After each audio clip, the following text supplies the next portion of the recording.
Okay, hello everyone, welcome to the AI club.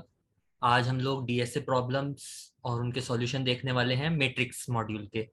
जो 450 DSA problems हम लोग कर रहे हैं उसमें से मैट्रिक्स में जो मॉड्यूल है उसके हम क्वेश्चंस देखेंगे। So starting with the first. पहला क्वेश्चन हमारे पास ये है कि हमारे पास एक मैट्रिक्स दिया है आर क्रॉस सी, मतलब किसी भी एक ऑर्डर का मैट्रिक्स है। तो उस मैट्रिक्स में हमें इस तरह से उसको रन करना है कि हम उसके सारे एलिमेंट्स को एक स्पाइरल में प्रिंट करें। जैसे यहाँ पे हमारे पास मैट्रिक्स है तो वो पहले फर्स्ट रो को प्रिंट करेगा, फिर उसके बाद फर्स्ट रो से डायरेक्ट लास्ट कॉलम ले लेगा। तो ये 1 2 3 4, उसके बाद 8 12 16, ऐसे वो पूरे मैट्रिक्स में घूम के सारे एलिमेंट्स को प्रिंट करेगा। तो इसके लिए हमारे पास एक सिंपल लॉजिक ये बनता है कि मैं पहले मैट्रिक्स के नहीं सोमन, ये समझ में नहीं आया। स्पाइरल कैसे जाएगा? 1 2 3 4 8 पहले 12 16, फिर सर पहले 16 15 14 13, हाँ सर, उसके बाद 9 फिर 9 है ना 5, उसके। उसके बाद 9, फिर 5, फिर उसके बाद क्योंकि फर्स्ट रो ऑलरेडी हमारी हो चुकी है तो वो साइड में ले लेगा। तो फिर 6 हाँ 7 8, लास्ट कॉलम भी हो चुका है तो 7 के बाद हाँ, 11, फिर 10, ऐसे ठीक है। करके वो तो पूरे। ऐसा कहीं बना हुआ है क्या इसका? कोई चित्र, मतलब इसका कोई इमेज बना हुआ है स्पाइरल का कुछ?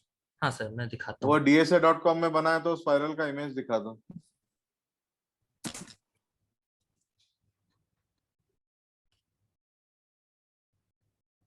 इसमें हमारे मैट्रिक्स मॉड्यूल का पहला ही क्वेश्चन है ये, spiral transversal of matrix.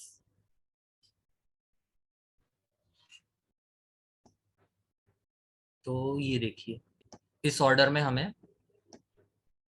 Matrix को खोलना है। ऊपर स्पाइरल बना हुआ है ना, इस तरह से ट्रेवर्स करना है, राइट? हाँ सर, एक हाँ, वो तो क्लॉकवाइज नहीं है। स्पाइरल में। 450 डीएसए ओपन ही रखो, मतलब कोई प्रॉब्लम का अगर दिखाना हो कुछ तो मतलब दिखा सकते हैं, कुछ सॉल्यूशन में कुछ दिया है तो। हाँ सर, ठीक है। तो हमारे पास जो भी गिवन मैट्रिक्स है उसको हमें इस ऑर्डर में ट्रांसफर्स करना है, इस ऑर्डर में उसके एलिमेंट्स को एक्सेस करना है। तो प्रॉब्लम पे आ जाते हैं। इसको करने का एक तरीका ये है कि मैं पहले पूरी रो प्रिंट कराऊं, फिर उसके बाद जो रो का इंडेक्स होता है, ये मैट्रिक्स में 2 डायमेंशनल जो है उसमें पहला पॉइंट जो होता है वो रो का रहता है, सेकंड पॉइंट रहता है वो कॉलम का रहता है। तो मैं पहले कॉलम को फिक्स करके फर्स्ट रो प्रिंट करा लूं, फिर उसके बाद लास्ट कॉलम को फिक्स करके सारी रोज प्रिंट करा लूं, तो ये मेरा लास्ट कॉलम मेरा फिक्स रहेगा। तो ये 8 आ जाएगा, 12 आ जाएगा, 16 आ जाएगा। फिर उसके बाद मैं लास्ट रो को फिक्स करके सारे कॉलम के ऊपर स्वैप करा लूं, तो फिर और रिवर्स ऑर्डर में उसको ट्रेवर्स करूं तो मेरा 15 13 14 आ जाएगा। फिर उसके बाद फर्स्ट कॉलम को फिक्स करके ऊपर की तरफ जाऊं। और जब ये मेरा एक स्पाइरल कंप्लीट हो जाएगा तो मुझे जितने मेरे स्टार्टिंग और एंडिंग पॉइंट्स हैं, जो लूप के स्टार्ट पॉइंट और एंड पॉइंट्स हैं, उनको एक एक जो स्टार्टिंग पॉइंट है उसको एक बढ़ाना पड़ेगा, जो एंडिंग पॉइंट है उसको एक कम करना पड़ेगा। तो उससे मैं इस सेक्शन पे आ जाऊंगा। तो फाइनल मैं कोड से ही समझा देता हूँ इसको। तो हमने 4 इंडेक्स ले लिए हैं। एक के है हमारा जो कि स्टार्टिंग पॉइंट है किसी भी रो का। एल जो है वो स्टार्टिंग पॉइंट है कॉलम का। एम जो है वो हमारा रो हमारे नंबर ऑफ रोज हैं, तो हमें कितनी रोज को ट्रैवर्स करना है वो है। और एन है कि हमें कितने कॉलम्स करना है, तो किसी भी पर्टिकुलर रो में कितने एलिमेंट्स हैं वो। इसको हम जब इसको एक नॉर्मल वाइल लूप कर दिया, क्योंकि वाइल लूप में कंडीशन दे दी के लेस देन एम, मतलब जो हमारा स्टार्टिंग पॉइंट है वो हमेशा एंडिंग पॉइंट से कम रहना चाहिए, तभी हमारा लूप चल पाएगा। तो ये कंडीशन दे दी कि while K is less than M and L is less than N. तो जैसे हम क्योंकि एम और एन को डिक्रीज करते जाएंगे, के और एल को इंक्रीज करते जाएंगे। तो एक पॉइंट ऐसा आएगा जब ये कंडीशन फॉल्स हो जाएगी तो हम लूप से ब्रेक कर जाएंगे, तब हमारे सारे एलिमेंट्स प्रिंट हो चुके होंगे। तो ये हम पहले फर्स्ट रो के ऊपर इटरेट करेंगे for I in range L to N. तो हमारे फर्स्ट रो में जितने एलिमेंट्स हैं, फर्स्ट एल की अभी करंट वैल्यू 0 है, तो फर्स्ट रो में जितने एलिमेंट्स हैं वो पूरे ट्रांसफर ट्रेवर्स हो जाएंगे। और एल का यूज हमने इसलिए किया ताकि हमें करंट जो कॉलम इंडेक्स है वो पता रहे। अभी 0 है तो फर्स्ट लूप में तो हमें कोई फर्क नहीं पड़ता है। के को फिक्स कर दिया, के की भी वैल्यू 0 है, तो हमारा करंट जो रो इंडेक्स है वो 0 है।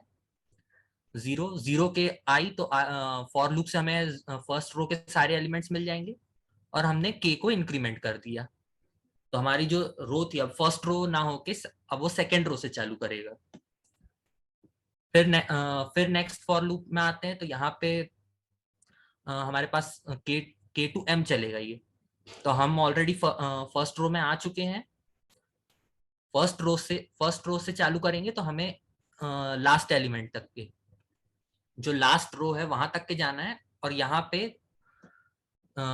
हमने बस कॉलम को फिक्स करिए, क्योंकि यहाँ पे जितना इटरेशन है वो आई का चलेगा। तो हमने जो कॉलम इंडेक्स है उसको फिक्स कर दिया। तो लास्ट कॉलम जो n-1 कॉलम होता है वो लास्ट कॉलम रहेगा हमारा।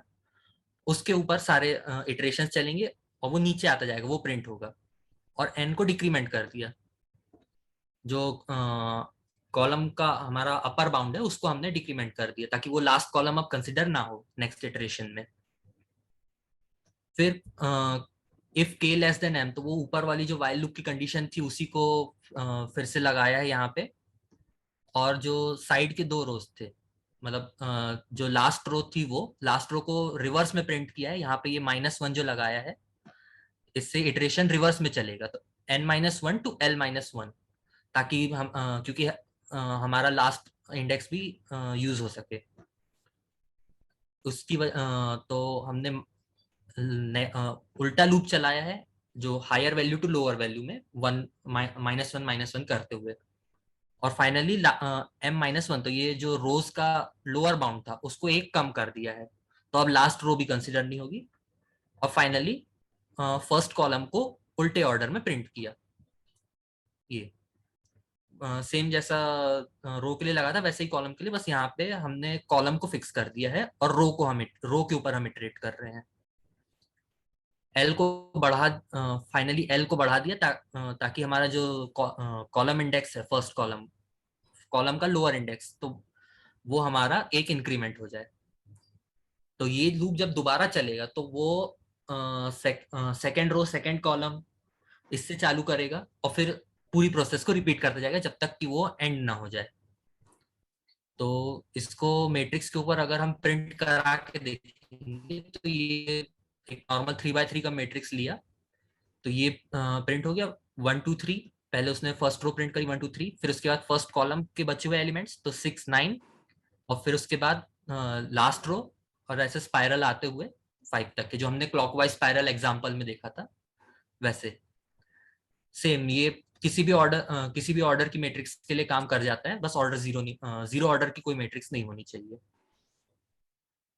ये तो वो तुम्हारा वो नहीं, सर्कस में या सड़क पे वो हाँ 3 4 बॉल लेते हैं, वो एक जादूगर बॉल्स को इस तरह से रोटेट, दोनों हाथों से रोटेट करता है कि सारी बॉलें हवा में रहती है और एक बॉल भी गिरती नहीं है नीचे, एक ऊपर नहीं घुमाता है वो। हाँ उस सर, तरह की जगह। आईजे की जगलरी है। हाँ तो ये तो टफ, मैं तो इसको मतलब मीडियम टू टफ में ही रखूंगा इस प्रॉब्लम कैटेगरी को। मतलब तो सर, इसको प्रैक्टिस एक्सप्लेनेशन इसका प्रैक्टिस करना पड़ेगा एक्सप्लेनेशन इसमें। एक्सप्लेनेशन इजी है, कोड वाइज इम्प्लीमेंटेशन थोड़ा मीडियम लेवल। हाँ, तो थोड़ा प्रैक्टिस करना पड़ेगा इसको, मतलब हाँ। थोड़ा प्रैक्टिस करके देखना पड़ेगा कोड को, इतना इजी नहीं है। हम्म।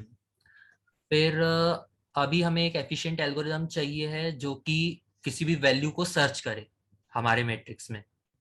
जो हमारा पास गिवन मैट्रिक्स है उसमें सर्च करे, बट हमारे पास एक एडवांटेज ये है कि यहाँ पे एक ऑलरेडी कंडीशन दे रखी है कि इंटीजर्स जो रो हैं वो sorted from left to right है। तो कोई भी हमारे पास मैट्रिक्स की जितनी भी रोज हैं वो सारी सॉर्टेड है।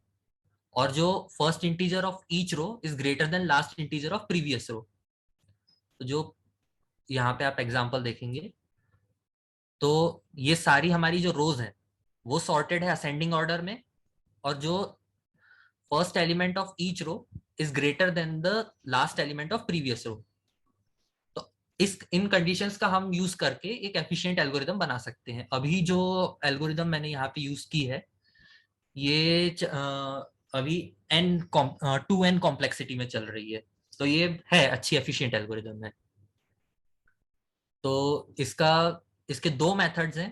पहला पहला मेथड ये है कि हमको अगर कोई टारगेट एलिमेंट लेना है, जैसे मान लीजिए 19 सर्च करना है, तो हमें 19 का पोजीशन चाहिए है, तो हम 19 को सर्च करने के लिए एक सिंपल कर सकते हैं कि लेफ्ट से देखना चालू करें। लेफ्ट में अगर वो 19 से छोटा है तो वो कॉलम हम पकड़ेंगे और उसको अपडेट करते जाएंगे जब तक हमें 19 से बड़ा कॉलम ना मिल जाए। तो 19 से छोटा कॉलम हमें जो मिल गया, तो 19 से छोटा कॉलम 1 का भी आ रहा है, हमने नेक्स्ट कॉलम को ट्राई किया तो 10 जो है वो भी 19 से छोटा आ रहा है, तो वो चल जाएगा। फिर हमारे पास एक्सक्यूज मी, मुझे एक सेकंड बस उठना पड़ेगा।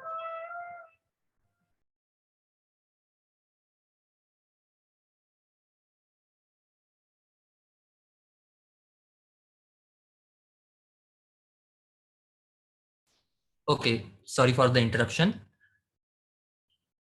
तो जहाँ कहा था ना, हाँ, जैसे हमारे पास टारगेट एलिमेंट 19 है, हमें 19 की पोजीशन को सर्च करना है, तो हम लेफ्ट इंडेक्स जितने भी हैं रोज के उनको चेक करेंगे कि 19 से छोटा कौन सा है। तो 1 19 से छोटा है, ओके। फिर उसके बाद 10 19 से छोटा है, तो क्योंकि वो पिछले इंडेक्स से बड़ा है तो हम इसको यूज कर लेंगे क्योंकि वो 19 के ज्यादा क्लोज रहेगा। फिर हम इसको चेक, नेक्स्ट रो को चेक करेंगे, 17 भी 19 से छोटा है, इसको कंसिडर कर ले, 17 को हमारा करंट कॉलम इंडेक्स मान लेंगे। 17 मतलब 17 जिस भी कॉलम, जिस भी रो को बिलोंग कर रहा होगा वो रो हम सिलेक्ट करते चलेंगे। और अब 24 बड़ा है तो हम ऑब्वियसली इसके आगे जाएंगे नहीं, क्योंकि रो वाइज भी सॉर्टेड है। लास्ट एलिमेंट, किसी भी रो का लास्ट एलिमेंट जो नेक्स्ट रो के फर्स्ट एलिमेंट से छोटा ही है, तो वो कंडीशन का हम यूज कर रहे हैं। ऐसा करने के बाद जब जब हमें रो मिल गई कि इस रो में हमारा एलिमेंट है, तो हम इस रो के ऊपर नॉर्मल एक लीनियर लूप लगा देंगे कि सारी वैल्यूज को चेक करो, अगर वो 19, अगर वो हमारी टारगेट वैल्यू के इक्वल है तो हमें इसका इंडेक्स मिल जाएगा। ये एक मेथड है, बट इसमें एक स्टेप हमारा बढ़ जाता है कि हमें हर बार अपडेट करते रहना है। जो भी हमारा पोजीशन है उसको अपडेट करना, तो एक स्टेप और बढ़ जाती है हमारी। इसके अलावा एक सेकंड मेथड और है कि आप सीधे लास्ट एलिमेंट देखिए, किसी भी रो का लास्ट एलिमेंट देखिए, तो अगर हमारे टारगेट से जस्ट बड़ा एलिमेंट हमें मिल जाए तो हम उस पॉइंट पे हमारे लूप को ब्रेक कर सकते हैं। 4 के ऊपर, जैसे हम 19 टारगेट लिए, फिर से 4 के ऊपर हमने सर्च किया, तो हमें यहाँ 4 जो है 19 से छोटा है, हमें इस रो को लेने की जरूरत नहीं। 13 19 से छोटा है, हमें इस रो को लेने की जरूरत नहीं। 20 19 से छोटा है, 20 19 से बड़ा है, तो हम इसी को फिक्स कर देंगे और लूप को आगे बढ़ाने की बजाय इस पॉइंट पे ब्रेक कर देंगे। तो वो हमारी एक स्टेप, हमारी स्टेप्स बच जाती हैं। 19 को अब हमें मिल गया, तो इसके ऊपर वापस से लीनियर लूप सर्च लगा सकते हैं कि सारे एलिमेंट्स को चेक करो, अगर वो 19 के इक्वल निकल जाए तो हम उसको प्रिंट करा देंगे। तो इसका कोड इम्प्लीमेंटेशन भी वही है जैसे मैंने आपको समझाया। तो ये लूप मेथड 1 जो मैंने आपको बताई थी लेफ्ट से चेक करने की, तो वो सारे जो फर्स्ट एलिमेंट्स हैं उनको चेक करते जाएगा। अगर वो टारगेट के इक्वल रहा तो डायरेक्ट वही पॉइंट रिटर्न कर देगा। अगर वो टारगेट से छोटा है तो पिछला जो इंडेक्स था, पिछला जो इंडेक्स रो इंडेक्स उसने पकड़ के चला था वो, और नए इंडेक्स में जो भी ग्रेटर है उसको पकड़ लेगा करंट रो के लिए। और जब हमें करंट रो की वैल्यू मिल जाएगी तो उसके ऊपर हम एक लीनियर सर्च लगा सकते हैं कि अगर वो टारगेट के इक्वल रहे वो पर्टिकुलर एलिमेंट, तो हम उस एलिमेंट का इंडेक्स प्रिंट करा देते हैं, ये रिटर्न आरजे। और अगर एलिमेंट है ही नहीं तो ये एक एल्स कंडीशन डाल दी, एलिमेंट नॉट फाउंड। और वैसे ही मेथड 2 जो है उसमें भी सेम, जो राइट से हम चेक कर रहे थे, तो ये -1 लास्ट एलिमेंट को चेक करता है, तो लास्ट एलिमेंट को चेक किया, अगर वो टारगेट के इक्वल है तो ठीक है, उसी को प्रिंट करा दो। सुमन, अगर मेरा ख्याल है अब 2 को समझाने की जरूरत नहीं, 1 भी 2 जैसा ही है, बस वो लास्ट से शुरू होता है। हाँ, तो in the interest of time हम नेक्स्ट प्रॉब्लम ले सकते हैं। ओके। तो हमें कुछ नहीं करना, ये फंक्शन को कॉल करना है और हमारा जो टारगेट एलिमेंट है, और वो टारगेट एलिमेंट है वो, और मेथड को चेक, कौन सी मेथड हम लगा रहे हैं वो बस कॉल कर देना, तो हमें रिटर्न में उसका इंडेक्स मिल जाएगा। मैं नहीं, बट इनफैक्ट मैं ऐसा बोलूंगा कि मेथड 2 ही सबने सीखना चाहिए। मेथड 1 में थोड़ा सा टाइम कंज्यूमिंग है वो, हाँ सर। हर बार। सो मैं सजेस्ट करूंगा कि जो लोग भी सीखना चाहेंगे इसको, वो मेथड 2 ही सीखे केवल। हाँ सर। सो नेक्स्ट क्वेश्चन, हमारे पास एक मैट्रिक्स दिया है, हमें उस मैट्रिक्स का मीडियन निकालना है। तो मीडियन हमने पिछले एरे वाले सेक्शन में जो एक सॉल्यूशन देखा था कि हम मल्टीपल एरेस का मीडियन कैसे निकाले, तो हम मल्टीपल एरेस को एक सिंगल एरे बना के सॉर्ट कर देते थे और फिर उसका मिडिल एलिमेंट निकाल लेते थे। तो हम सेम प्रोसेस यही लगा सकते हैं, यहाँ मल्टीपल एरेस की बजाय हमारे पास रोज है। तो एक फॉर लूप लगा के जितनी जितनी रोज थी उनको एक नई लिस्ट में मैंने डाल दिया हूँ एक्सटेंड फंक्शन लगा के। जितने भी हमारे एलिमेंट्स थे अब वो एक सिंगल रो में जुड़ गए। जैसे हमें ये ऐसी सिंगल रो मिल जाएगी और उस सिंगल रो के ऊपर सॉर्ट फंक्शन लगा दिया, तो वो सिंगल रो हमें सॉर्ट करके मिल जाएगी, असेंडिंग ऑर्डर में मिल जाएगी। और आप नॉर्मल मीडियन लगा सकते हैं। हमें दिया ही है कि आर और सी ऑलवेज ऑड हैं, तो हमें पता है कि अगर हमारे पास ऑड नंबर ऑफ एलिमेंट है तो हमें डायरेक्ट मिडिल एलिमेंट लेना है। तो हमें उसके अलावा इवन के लिए कंडीशन बनाने की जरूरत ही नहीं, हम डायरेक्ट मिडिल एलिमेंट के लिए कंडीशन बना दिए कि इंटीजर डिवाइड करके मिडिल पॉइंट हमें दे दे, जो टोटल लेंथ ऑफ लिस्ट है उसका। तो वो जो इंडेक्स मिलेगा उस इंडेक्स का पॉइंट हम प्रिंट करा ले रहे हैं। तो रिटर्न लिस्ट का मिड पॉइंट, जो मिड पॉइंट में हमारे पास इंडेक्स की वैल्यू आई वो प्रिंट करा ली, तो हमें इस तरह से मीडियन वैल्यू मिल जाएगी। या आप लिस्ट में भी देख सकते हैं, यहाँ पे मीडियन वैल्यू 5 है और हमें 5 आंसर मिला। सिंपल है ये क्वेश्चन। तो इसके बाद नेक्स्ट क्वेश्चन ये आता है कि हमारे पास एक सॉर्टेड मैट्रिक्स है फिर से, और उस सॉर्टेड मैट्रिक्स में हमें ये पता लगाना है कि कौन सी रो में सब मैक्सिमम नंबर ऑफ वंस है। ये बाइनरी एरे है तो इसमें सिर्फ 0 और 1 है और सॉर्टेड है, मतलब 0 सारे एक ही साइड पे हैं। हमें उसमें पता लगाना है कि मैक्सिमम नंबर ऑफ वंस कितने हैं, और हमें उसका जीरो बेस्ड इंडेक्स रिटर्न करना है। Zero based index of first row. Zero based index मतलब हम जो रोज की काउंटिंग करेंगे वो हमें 1 से चालू ना करके 0 से चालू करेंगे। सिंपल, बस इतना ही है। तो इस एग्जांपल में आप देख सकते हैं कि इसमें मैक्सिमम नंबर ऑफ वंस जो है वो थर्ड रो में आ रहे हैं। अगर हम जीरो बेस इंडेक्सिंग देखेंगे तो वो थर्ड ना होकर 0 से चालू होगी, तो 0 1 2 सेकेंड रो कहलाएगी ये। तो हमें रिटर्न में मिल गई रो सेकेंड रो जिसमें मैक्सिमम नंबर ऑफ वंस है। तो सिंपल इसके लिए एक लूप लगा दिया है इसमें। कौन सी किस रो को हमें सिलेक्ट करना है वो है, और प्रीवियस काउंट है। प्रीवियस काउंट मतलब पिछली रो का क्या काउंट है, तो प्रीवियस काउंट अभी 0 रखा है इनिशिएट करने के लिए। एक फॉर लूप चला दिया है पूरी मैट्रिक्स में जितनी भी रोज हैं उनके लिए, और काउंट को इनिशिएट कर दिया है 0, जो करंट रो का काउंट है वो करंट रो के एलिमेंट्स को चेक कर लेगा। अगर वो 1 है तो वो काउंट में जोड़ता जाएगा, तो हमें करंट रो में कितने वंस है वो मिल जाएंगे। उसको हम चेक कर लेंगे क्या वो प्रीवियस रो से ज्यादा है, पिछली रो से ज्यादा 1 मिल रहे हैं हमें। अगर मिल रहे हैं तो नई रो, तो जो हम रो कंसीडर कर रहे हैं, प्रिंट रो कंसीडर कर रहे हैं, वो रो आप उस रो में वैल्यू अपडेट कर देंगे। और जो प्रीवियस काउंट है वो अभी एग्जिस्टिंग नंबर ले लेंगे। तो जब नेक्स्ट रो के ऊपर वो काउंटिंग करेगा तो वो हमें इस रो में कितने वंस हैं वो हमें मिल जाएगा। और ऐसा हम बार बार इटरेट करते रहेंगे तो हमें फाइनल रो के इंडेक्स में। सोमन, इसमें हाँ फॉर लूप लगाने के बजाय एक सिंपल मेथड है। हाँ जैसे सर। जो किसी भी मैट्रिक्स के रो सिलेक्ट करना बहुत सिंपल होता है। हाँ अगर आपको एक पर्टिकुलर कंप्लीट रो सिलेक्ट करनी है तो आप विदाउट फॉर लूप लगा के रो सिलेक्ट कर सकते हो, राइट? रो को अगर आपको सिलेक्ट करना है तो पूरी रो सिलेक्ट कर सकते हो आप। हाँ सर, मतलब उसमें बस जैसे रेंज। जिस मैट्रिक्स का अगर एक सिंगल इंडेक्स दे दे, zero, matrix one, matrix two, तो पूरा रो सिलेक्ट हो जाता है, if I am not wrong. हाँ सर, ठीक बट है ना? सर उसको हर रो के लिए कुछ नहीं, उस हर रो को निकालो, उसका सम निकालो, सब 0 1 ही तो है। सबका सम निकालो, सम निकाल के एक लिस्ट में डालो, लिस्ट को डिसेंडिंग ऑर्डर में डाल दो या असेंडिंग ऑर्डर में डाल दो। पता है सम जिसका सबसे ज्यादा होगा उसमें सबसे ज्यादा वन होंगे, और क्या। पर सर हमें मतलब काउंट तो करना ही पड़ेगा ना, फिर भी फॉर लूप तो। काउंट क्यों करना पड़ेगा? सम जिसमें, उसने ये थोड़ी बोला है कि आपको काउंट बताओ, वो सिर्फ ये बोल रहा है कि नंबर ऑफ वंस किसमें सबसे ज्यादा है, तो जिसका सम सबसे ज्यादा है उसमें नंबर ऑफ वंस सबसे ज्यादा है। हाँ सर। 0 और 1 ही तो है, कोई दूसरा एलिमेंट थोड़ी। बट सर मतलब हमारे पास पाइथन में इनबिल्ट सम मेथड होती है, बट जो अगर लोअर लैंग्वेजेस पे जाए, सी सी प्लस प्लस, तो उनमें तो हमें फॉर लूप ही लगाना पड़ेगा ना। हाँ हाँ वो ठीक है, पर अभी तो पाइथन की बात हो रही है ना भाई। हाँ सर, ये अच्छा मेरे को एक काम करो, ये मैट है ना, मैट, हाँ ये मैट का सिर्फ जीरो करके प्रिंट करो, क्या प्रिंट होता है? एक हाँ, एक रो लो, एक ऐसी रो लो और जीरो प्रिंट करके देखो मैट का।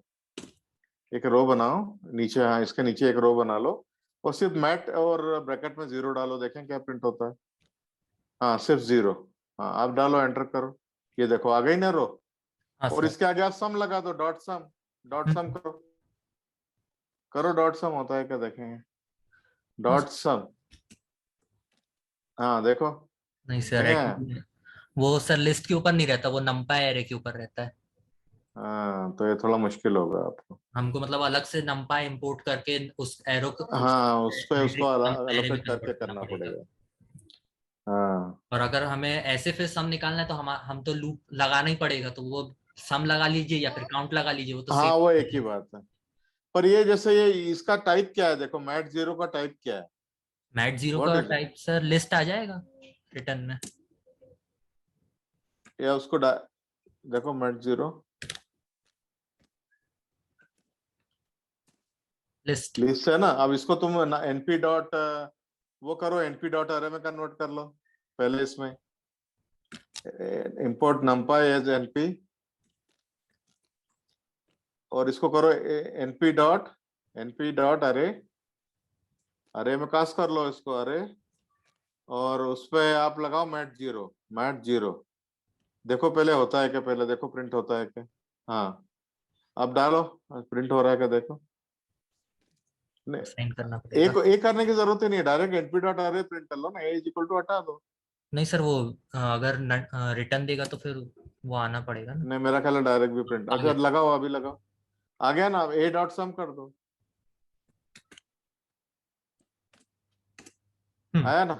हाँ sir. A is equal to हटाओ, ए इज इक्वल टू हटाओ, ए इज इक्वल टू जो है वो हटाओ।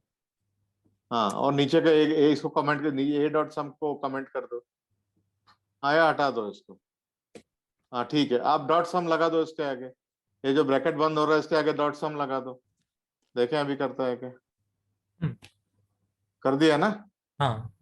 तो देखो हो रहा है ना डायरेक्ट सम। हम्म, नंपा इंपोर्ट कर लो, नंपा एरे में कन्वर्ट कर लो और सम कर लो उसका, आपका एक स्टेप में हो जाएगा ये सवाल। हाँ मतलब अभी दो लूप्स लग रहे हैं, सिंगल में हो जाएगा, हमें सिर्फ हाँ तो और दो सिंपल स्प्लिट हो है। जाएगा ना, एन पाई में एरे में कन्वर्ट कर लिया तो। हाँ, अगर मतलब ये मेथड लगाए तो हमारी मतलब एन स्क्वायर की जगह एन कॉम्प्लेक्सिटी में हो हाँ जाएगा। तो सिंपल ही बेटर है। करना है ना, तो अपन यही कॉम्प्लेक्सिटी यही करना चाहिए फिर। हाँ सर। सम निकाल लो और सम को देख लो कि ये कौन रो में, इसको असेंडिंग ऑर्डर में जब जमा लो लिस्ट को, हाँ सर। और देख लो कौन सा में जब सबसे पहला एलिमेंट किसका है, हम्म, डिसेंडिंग ऑर्डर में डाल दो, और पहला एलिमेंट जो है डिसेंडिंग ऑर्डर में नहीं, मतलब उसको लिस्ट को ऐसे नेचुरली रखो और देखो कौन सा किसमें मैक्सिमम कौन सा है, हाँ सर। तो उसका इंडेक्स निकाल लो, हो जाएगा, बहुत इजीली हो जाएगा ये। हाँ। ठीक है चलो आगे चलते हैं। So next question, next question ये है कि हमें मैट्रिक्स को सॉर्ट करना है, सारे एलिमेंट्स को, रो रो और कॉलम वाइज दोनों। तो रो और कॉलम वाइज अगर सॉर्ट करना है तो रो उसमें आपके पास अलग अलग सॉर्टिंग के रहते हैं मेथड्स। मैंने इधर पे जो इम्प्लीमेंट किया वो ये है कि जो सारे एलिमेंट्स हैं उनको आप ले लीजिए, सारे एलिमेंट्स को एक सिंगल लिस्ट में ले लीजिए, सिंगल लिस्ट में लेके उनको सॉर्ट कर लीजिए, और जो सॉर्टेड लिस्ट है उसको वापस से मैट्रिक्स में जमा दीजिए। ये सिंपल अप्रोच लगाइए तो लिस्ट में वही फॉर लूप लगा के मैट्रिक्स के सारे एलिमेंट कॉपी कर लिए, और तो ये हमें फाइनल लिस्ट मिल जाएगी। ये डिसेंडिंग ऑर्डर में लिए तो वर्स्ट केस लिस्ट जो होती है वो लिए। अच्छा यहाँ पे भी जो तुम्हारी लिस्ट आ गई, सॉर्टेड लिस्ट आ गई, इसको अब तुमको टू डायमेंशनल मैट्रिक्स में कन्वर्ट करना है, राइट? हाँ सर। तो वहां भी तुम नपा निकाल के अरे डॉट रीशेप कर दो, तो मेरा ख्याल है हो जाएगा, वो फॉर लूप लगाना नहीं पड़ेगा। हाँ सर। एनपी कर लो और फिर रीशेप मेथड यूज कर लो, अरे डॉट रीशेप, हम्म। रीशेप मेथड यूज कर लोगे तो जो शेप दे दोगे उसमें वो कन्वर्ट हो जाएगा। हाँ सर। अपने को फॉर लूप लगाना जो है पाइथन में हमेशा अवॉइड करना चाहिए। हाँ सर। पाइथन में फॉर लूप लगाना जितना अवॉइड करो उतना अच्छा है। अब यहाँ दो फॉर लूप लग गए हैं, वहां हाँ। तुम अरे डॉट रीशेप करोगे तो एक ही लाइन में सब कुछ हो जाएगा। हाँ सर। है ना। चलिए आगे बढ़ते हैं। तो सर मतलब अगर हम numpy एरे का वो रीशेप यूज करें तो वो इंटरनली कौन सा मतलब किस कॉम्प्लेक्सिटी पे हमें दे रहा है रिटर्न, वो देखना हाँ पड़ेगा। वो देखना पड़ेगा। अगर मान लीजिए वो खुद अपनी तरफ से फॉर लूप लगा रहा होगा तो हमारे फॉर लूप लगाने और उसके इंटरनली वो फॉर बात एक ही है, लूप। पर वो जैसे जैसे ये लोग नंपाई के जो इंटरनल मेथड है ना, उसमें वो फॉर लूप को एक्सप्लिसिटली नहीं लगाएगा। हाँ वो क्या, वो लिस्ट में जो फॉर लूप लगते हैं ना, फॉर करके, जो उसको क्या बोलते हैं एग्जैक्टली मालूम नहीं है मेरे को। वो जो कंस्ट्रक्ट आता है उसका, फॉर लूप का इक्विवेलेंट जो कंस्ट्रक्ट आता है, वो लगा के कर देगा वो। अच्छा। ठीक है, चलो आगे बढ़ते हैं। अच्छा, इसमें भी जो मतलब जैसे शैलेंद्र सर ने पहले बोला था राइट कि एक फॉर लूप से शायद इसमें भी हो जाएगा कि अगर केवल मैट आई को अगर आप असाइन करोगे और लिस्ट के अंदर आप कितने अगर आपको रो कितने मतलब कितने कॉलम हैं आपके मालूम है तो उतने एलिमेंट आप असाइन कर सकते हैं, ऐसा कर सकते हैं क्या? हाँ मतलब पर सर फिर वो हमारी स्पेस कॉम्प्लेक्सिटी बढ़ जाएगी, हमें एक लिस्ट को फिर सब रोज की सब लिस्ट में तोड़ना पड़ेगा और फिर उसके बाद सिंगल फॉर लूप के थ्रू नहीं अरेंज करना अगर होगा, उसमें हमारी नहीं नहीं स्पेस। नहीं नहीं तोड़ना नहीं है, मतलब लिस्ट में से उसमें से इतना उतने एलिमेंट अपन पिकअप कर सकते हैं क्या लिस्ट में से? लिस्ट तो अपनी सॉर्टेड है ऑलरेडी। सो हाँ so can we take okay, so first loop में अपन जितने नंबर ऑफ जितने कॉलम्स है उतने एलिमेंट्स ले लेंगे तो फर्स्ट रो हो जाएगी। सेकंड बार आएगी तो उसके आगे के एलिमेंट्स ले लेंगे। बेसिकली ऐसा वो इंडेक्सिंग ऑपरेशन मेरे को पाइथन बहुत दिन से मैंने किया नहीं, पर can you do some indexing, मतलब कि मुझे लिस्ट में से पहला एलिमेंट टू फोर्थ लेना है, सेकंड में फिफ्थ टू एट लेना है, ऐसा कर सकते हैं क्या लिस्ट में? मतलब हाँ सर। हाँ, कर सकते हैं। लिस्ट में 0 to 4, 0 फिर हाँ तो 5 to 10 ऐसे ले सकते हैं एलिमेंट्स, ऐसा हाँ कुछ तो नहीं। फिर वो मतलब अंदर के लूप की भी जरूरत नहीं पड़ेगी फिर हाँ सर। और ऐसा उस केस में थोड़ा आपको हार्ड कोड करना पड़ेगा उतना रोज, कि भाई अगर पहला जो अरे का पहला रो है वो एक लिस्ट के इंडेक्स 0 to 4 हो गया, दूसरा रो है 4 to 8 हो गया, तो आपको हार्ड कोड करना पड़ेगा 4-5 बार। नहीं सर, हाँ तो सिंगल वो फॉर लूप में लगा देंगे तो हमारा जो दो फॉर लूप लग रहे हैं उसकी जगह एक ही फॉर लूप में वो हो हाँ, देख करके जाएगा। देखना पड़ेगा वो। हाँ सर। हो जाएगा वो आपको मालूम होना चाहिए कि आपके मैट्रिक्स के डायमेंशंस क्या है, वो शायद इजी पता करना। हाँ तो मतलब यहाँ पे हमें n क्रॉस n मैट्रिक्स ही दिया है ओरिजिनली क्वेश्चन में, तो हम डायरेक्ट n की वैल्यू पिक कर सकते हैं। अच्छा हो दिया ये जाएगा। पहले, ओके ठीक है। हो जाएगा सर वो। हम्म, मैं देखता हूँ अभी मतलब सॉल्यूशन कोड जब अपलोड करूंगा तो मैं वो भी एक ऐड कर दूंगा। ठीक है। फिर नेक्स्ट ये थोड़ा सा टफ प्रॉब्लम है कि हमें बाइनरी मैट्रिक्स दी है 0 और 1 की मैट्रिक्स, हमें इसमें मैक्सिमम एरिया वाला जो रेक्टेंगल है वंस का, अगर वंस से बनने वाला जो रेक्टेंगल शेप बन रहा है उसका एरिया पता करना है। तो ये थोड़ा सा कॉम्प्लिकेटेड है, मुझे इसकी अप्रोच पता है, कोडिंग कैसे चल रही है मुझे नहीं पता, ये मैंने कोड।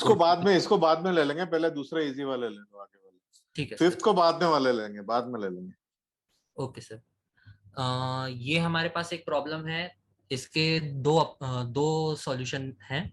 एक तो ये brute force solution n⁴ complexity वाला, ये मैं पहले बता देता हूँ।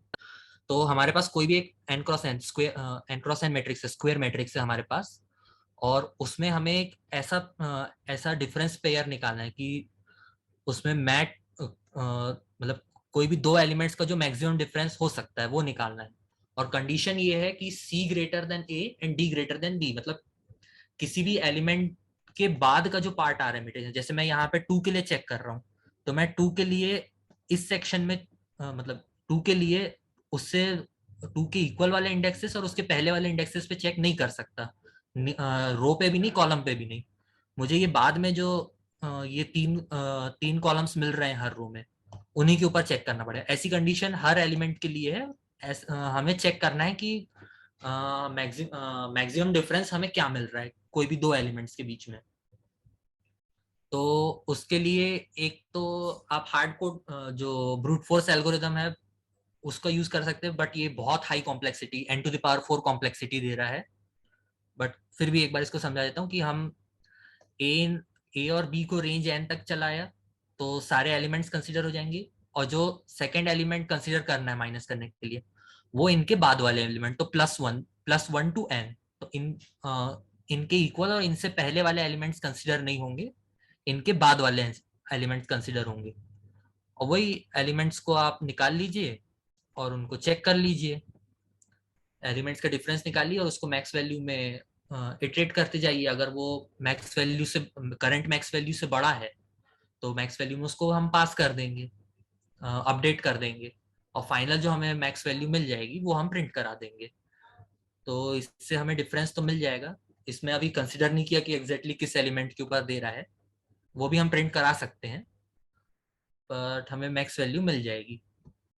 फिर उसके बाद ये मतलब N square log N complexity वाली मेथड है, बट ये थोड़ी डिफिकल्ट है। इसमें इसने जो अप्रोच लगाई है वो ये है कि जैसा ये मैट्रिक्स दिख रहा है, इसी साइज का एक और ब्लैंक मैट्रिक्स ले लिया 0 0 एलिमेंट्स का, और उसमें जो लास्ट एलिमेंट है उसका लास्ट एलिमेंट और ओरिजिनल मैट्रिक्स का लास्ट एलिमेंट वो सेम ले लिया। अब वो क्या करेगा, इन कॉलम्स के बीच का जो डिफरेंस है, सारे जो लास्ट कॉलम है उसका सारे कॉलम से जो डिफरेंस है वो निकाल लिया, और यहाँ पे लास्ट रो के लिए भी सेम इटरेट कर लिया, जितने डिफरेंसेस हैं वो निकाल लिए। और अब वो क्या करेगा, जो मैट्रिक्स के एलिमेंट्स हैं उनका डिफरेंस जो नए मैट्रिक्स में, ये देखिए ये जो नया मैट्रिक्स उसने बनाया रो और कॉलम के डिफरेंस निकाल निकाल के, उसमें इटरेट करेगा वो, उसमें जो अंदर के एलिमेंट्स हैं उनको इटरेट करते जाएगा, उनका डिफरेंस एक एक का चेक करते जाएगा, और फाइनली जो मैक्सिमम डिफरेंस का पेयर उसको मिलेगा उसको वो कैलकुलेट कर लेगा। तो जैसे आपको 3 to 7 डिफरेंस निकालना है तो आप ये कर सकते हैं, या तो आप 3 to 5 निकालिए, फिर 5 to 7 निकालिए, फिर 3 to 7 निकालिए। इससे आपके स्टेप ज्यादा लग रहे हैं, इसके बजाय आप 3 to 5 और 5 to 7 जो डिफरेंस निकला उन दो को आपस में ऐड कर लीजिए, तो आपको 3 to 7 का भी डिफरेंस मिल जाएगा। इसी मेथड, इस तरह की कुछ मेथड को उसने यूज किया है, और उसके बाद इसमें जो मैक्सिमम डिफरेंस के पेयर आ रहे हैं उनको कैलकुलेट कर लिया है। अब ये कोड भी मैंने सॉल्यूशन से लिया हूँ, मुझे इसका उतना आइडिया नहीं है, बट जैसे मैं समझ रहा हूँ उसने लास्ट एलिमेंट को फिक्स कर दिया है। जो लास्ट एलिमेंट हमारा मैट्रिक्स का लास्ट एलिमेंट था वही जो न्यू एरे बनाया उसमें भी लास्ट एलिमेंट वही फिक्स किया है, और उसके बाद जितने रोज लास्ट रो में जितने एलिमेंट्स हैं उनको कर दिया। लास्ट रो में जो इससे बड़े आ रहे हैं, अगर जो हमारा फाइनल पॉइंट जो लास्ट पॉइंट है हमारा उससे जितने भी बड़े जितने भी बड़े पॉइंट्स आ रहे हैं उनको लिया है, और उनको अपडेट कर दिया मैक्स वी एक टेम्पररी वेरिएबल में, और जो मैक्स एरे है वहां पे मैक्स ए भी डाल दिया। तो इसको वो अपडेट करते करते रो बना देगा, तो मतलब मैक्सिमम डिफरेंस कितना आ रहा है वो उसको ऐड करते जाएगा रो, लास्ट रो में। सेम उसने लास्ट कॉलम के लिए किया है, लास्ट कॉलम को भी उसने मतलब उल्टा लूप चलाया है n-2 से -1 मतलब 0 तक के, और ये -1 मतलब एक एक कम करता जाएगा। सेम उसने कंडीशन चेक करके रोज को प्री प्रोसेस कर लिया, तो आपको इस तरह की पहले मिल जाएगी। तो ये लास्ट रो आपकी पूरी प्री प्रोसेस होगी, इसमें जो भी मैक्सिमम डिफरेंस आ रहा था मैक्सिमम डिफरेंस वो अपडेट करता गया, डिफरेंसेस उसने कैलकुलेट किया और उसमें जो उसको मैक्सिमम डिफरेंस मिला वो अपडेट करता गया। और सेम चीज उसने रो के साथ भी की है, लास्ट रो के साथ। और फिर उसने यही प्रोसेस जो है वो अंदर के कॉलम, अंदर के सारे एलिमेंट्स के लिए की है, फॉर लूप लगा के यहाँ से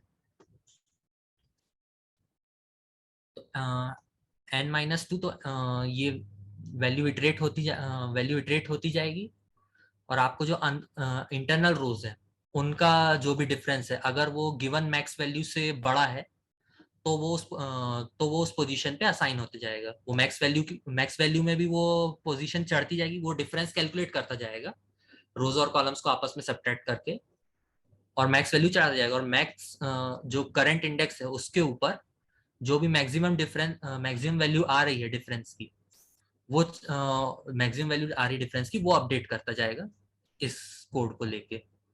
ये थोड़ा डिफिकल्ट है, मुझे भी पूरी तरह से समझ में नहीं आया उसने N square log N complexity में कैसे लगाई है ये अप्रोच, बट मतलब उसका जो डिस्क्रिप्शन था, डिस्क्रिप्शन से मुझे यही समझ में आया कि वो इन पोजीशंस को सारे डिफरेंसेस को लेते जा रहा है और उन डिफरेंसेस को कैलकुलेट करते जा रहा है और डिफरेंसेस को ऐड करते जा रहा है, तो उसको मैक्सिमम डिफरेंस मिल जा रहा है। तो वो मैक्सिमम डिफरेंस उसको 18 मिल गया यहाँ पे। हमने पहले जो ब्रूट फोर्स लगाई थी उससे भी हमें सेम रिजल्ट मिला था, तो इट्स करेक्ट। ठीक है सुमन, ये जो 5 एंड 7 अपन बाद में देख लेंगे, अभी आगे बढ़ते हैं। 5 एंड 6 बाद में देख लेंगे। 6 था ना ये? हाँ ठीक है, 5 एंड 6 बाद में देख लेंगे, अभी अब बचे हुए खत्म करते हैं। ओके।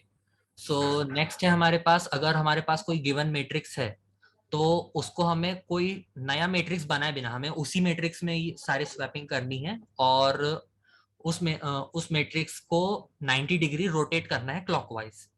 तो हमारे पास जैसे ये एग्जांपल मैट्रिक्स है 1 2 3 4 5 6 7 8, तो ये 1 2 3 4 जो है वो कॉलम बन जाएगा, ये 13 9 5 1 ये पहली रो बन जाएगी। तो इस तरह हमें 90 डिग्री जो है वो क्लॉकवाइज रोटेट कराना है।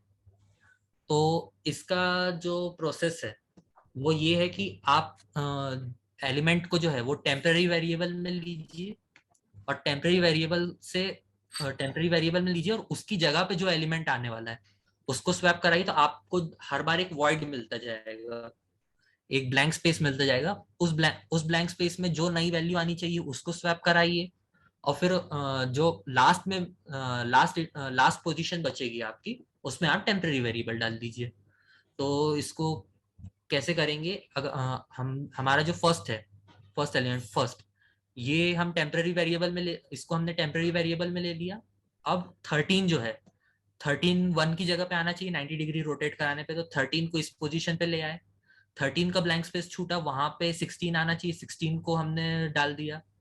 16 की जगह पे 4 को आना चाहिए, 4 को हमने डाल दिया। और जब फाइनल में 4 की वैल्यू खाली बच रही है वहां पे हमने हमारे जो टेम्पररी वेरिएबल पे स्टोर करके रखा था 1 उसको प्रिंट कर दिया। फिर हम अपडेट करते जाएंगे, हमारी जो सिलेक्टेड रो और सिलेक्टेड इंडेक्स है उसको अपडेट करेंगे।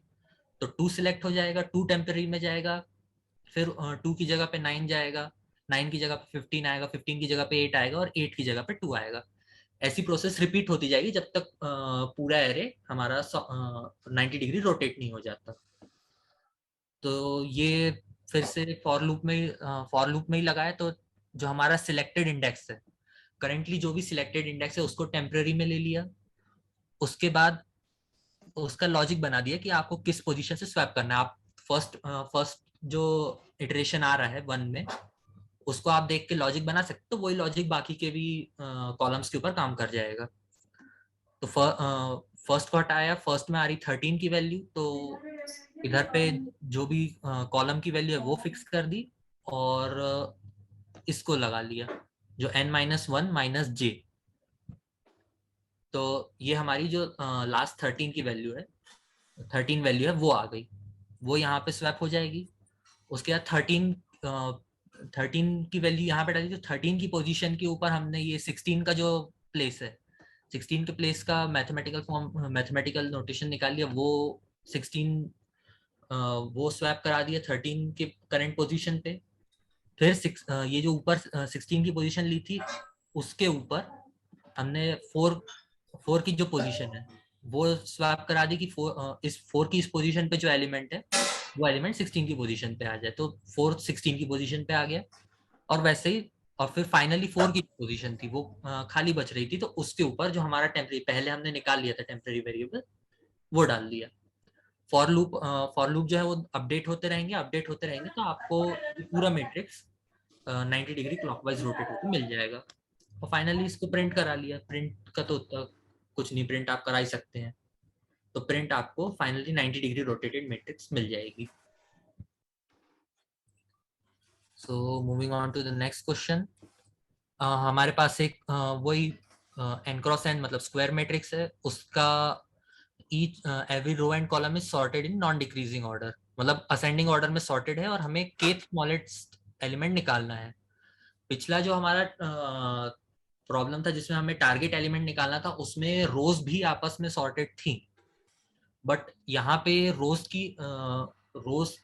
के एलिमेंट्स की सॉर्टिंग की हमें कंडीशन नहीं है, रोज खाली इंटरनली सॉर्टेड है।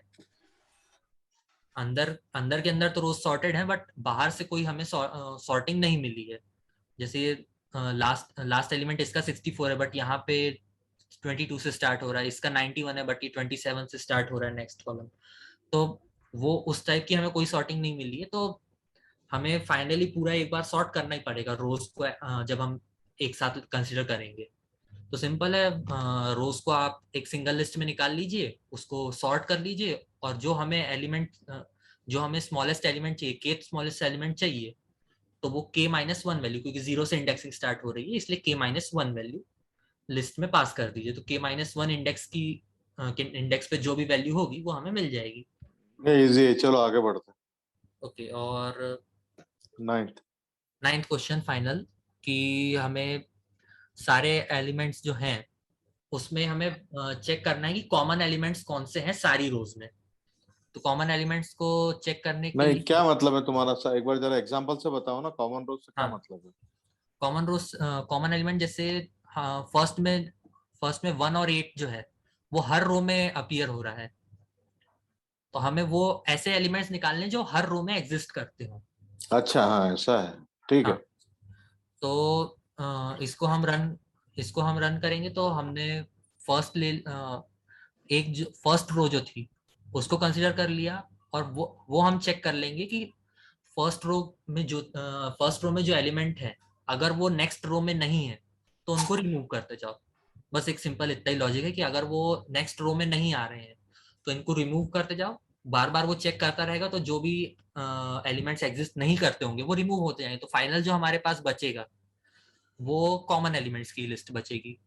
इसमें बस एक थोड़ा सा प्रॉब्लम है कि ये डुप्लीकेट्स के लिए ऑप्टिमाइज नहीं है, डुप्लीकेट्स को कैसे ड्रॉप करना। तो इसने ये 118 दे दिया है, क्योंकि वन इसमें रिपीट हो रहा है, तो इसने चेक किया तो इसको दोनों वन मिल गए यहाँ पे। तो इसने फाइनल जो हमें लिस्ट दिया है वो 118 दिया है कॉमन एलिमेंट्स की, जबकि 18 या फिर 81 ऐसा आना चाहिए। इसका भी अगर कुछ इसको ऑप्टिमाइज, डुप्लीकेट के लिए ऑप्टिमाइज करना बड़ा इजी है ना। ये जो तुम्हारी फाइनल आ रहा है इसको तुम सेट में डाल दो, डुप्लीकेट ऑटोमेटिक रिमूव नहीं हो सर, जाएगा। बट अगर मान लीजिए जो 118 आ रहा है, अगर मान लीजिए यहाँ पे भी सारी रोज और कॉलम्स में 11 भी रिपीट हो रहा होता, और अगर हम फिर सेट लगाते तो भी वो वन को एलिमिनेट कर देता। डुप्लीकेट हमें नहीं, तब, अरे भाई वो तो कॉमन एलिमेंट बोल रहा है, वो थोड़ी बोल रहा है कि जितनी बार रिपीट हो रहा है उतनी बार प्रिंट करो। नहीं वन सर, और एट भले वन भले दो बार आएगा, पर वन और एट तो एक ही है ना, सेट। सेट में डाल दो, सिंपल आ गया। अब वो ये सर, थोड़ी पूछ रहा है तुमसे कि 118 अगर दो बार आ रहा है तो दो बार प्रिंट करो, ऐसा थोड़े। नहीं नहीं नहीं, एक्चुअली सोमन का कहना सही है, क्योंकि कई बार ऐसा हो सकता है ना कि सेकंड रो में भी 118 ऐसा तीन, दो बार वन हो और एक बार एट हो, राइट, और किसी इसमें नहीं हो, तो आपने को उस केस में तीनों ऐसा शो करना है नहीं, वन। पर मेरा क्या कहना तो पड़ सर रहा है कि हमारी जो वन वन प्रॉब्लम एट भले ही रिक्वायर, रिपीट हो रहा हो, पर वन ही रिपीट हो रहा है ना, तो आपको यूनिक एलिमेंट देना है। जो रिपीट हो रहा है, जो यूनिक एलिमेंट रिपीट हो रहा है वो सर वो देना है। उस पर डिपेंड करता है कि हमारी प्रॉब्लम, मतलब जो प्रॉब्लम हम सबमिट कर रहे हैं, सॉल्यूशन सबमिट कर रहे हैं, वो इवेल्युएट करते समय उसको कैसा रिजल्ट चाहिए, उसके ऊपर हाँ, डिपेंड करेगा। अगर मान ठीक लीजिए है। वो उसको रिपीटिंग एलिमेंट्स भी कंसिडर करने हैं, हाँ, तब वो तो है, दोनों अगर सेट नहीं रिपीटिंग लगा एलिमेंट सकते। कंसिडर करना है तो ये सही है। और अगर रिपीटिंग एलिमेंट नहीं देखना है तो सेट में डाल के दे दो उसको। हाँ सर। ठीक है ना? चलिए, नहीं ठीक है। तो पर अपन है ना, एक, अभी तो यहाँ बंद करेंगे। हम्म, और मैं 1 मिनट रिकॉर्डिंग रोक रहा हूँ, मेरे को कुछ मतलब जो है मेरा ये कहना है कि ये मैट्रिक्स के 10 ही प्रॉब्लम है। और मतलब आपके जो जो एम्प्लॉयर्स के जो टेस्ट होंगे, मतलब मोस्ट प्रोबेबली आपको इन्हीं में से प्रॉब्लम मिलेंगे। और आपको डेफिनेटली ये जो है घर पे प्रैक्टिस करके जो है आपके फ्री टाइम में प्रैक्टिस करके देखना पड़ेगा। और जो आपके सॉल्यूशन है उनको मतलब थोड़ा खुद से स्टडी करके देखना पड़ेगा कि लॉजिक सही में अपने समझ में आ रहा है कि नहीं। एक तो ये बात है। और दूसरा ये कि मतलब कभी कभी अपना प्रोग्रामिंग बहुत अच्छा होता है, पर क्या होता है जो टिपिकल प्रॉब्लम्स या जो बहुत पिक्यूलियर प्रॉब्लम ये लोग दे देते हैं, एम्प्लॉयर लोग, कंपनी वाले दे देते हैं, तो वो हमको करते नहीं बनते हैं। फिर भी हमारी जो है कंपनी में एंट्री उससे ही बंद हो जाती है। आप कितने भी अच्छे प्रोग्रामर हो, आप उनकी पजल्स या उनके प्रॉब्लम सॉल्व नहीं कर पाए तो आपका रिटर्न टेस्ट ही क्लियर नहीं होगा। तो आपको ये तो करना मतलब जरूरी है, कम से कम शुरू के 3-4 साल तक तो आपका रिटर्न टेस्ट होता ही रहेगा, तो आपको करते रहना पड़ेगा।